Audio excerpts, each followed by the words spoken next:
Rugilė, ar gali papasakoti, kas dabar vyksta? Dabar vyksta pirmakursių krikštynos, buvo daug įvairių užduočių, labai įdomių, kitos buvo gąsdinančios, bet manau su viskom susitvarkėme. Kas labiausiai gąsdino? Labiausiai gąsdino, kai dažus tepė ant veido, nes baimė buvo, kad nenusivalys, nes vakar eisime į klubą. Šiais metais darėme studentišką vakarienę, kaip ir studentišką maistą.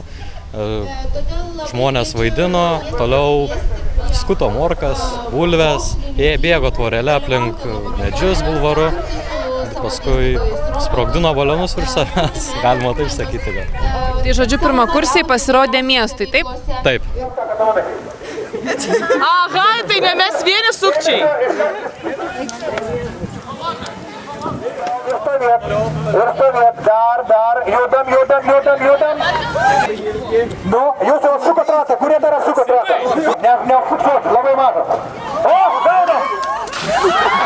Gal gali papasakoti, kokias užduotis buvo paruošę kariškiai?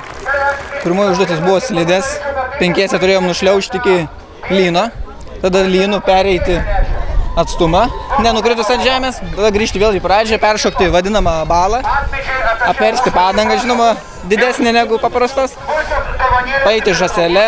Einam žąselė! Žemiau!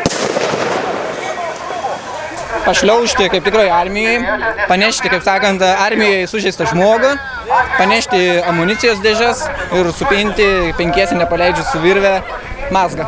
Kas sunkiausia buvo? Sunkiausiai, manau, gal slidės, nes vis tiek reikėjo daugiau komandinio darbo.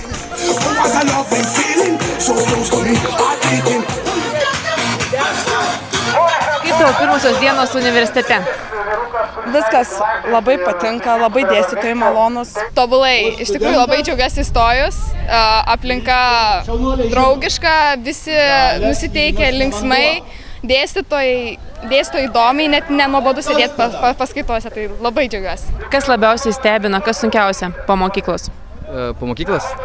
Gal matematika, sakyčiau, taikomoji, o daugiau kaip ir viskas normaliai. Pamatysim, matyti, kas bus. Ar nori gal ką nors palinkėti dėstytojam, ką nors perduoti? Turėti daug kantrybės su mumis. Visada! Ateiti į paskaitas! Su šypsena! O ypatingai! Sekmadieniais!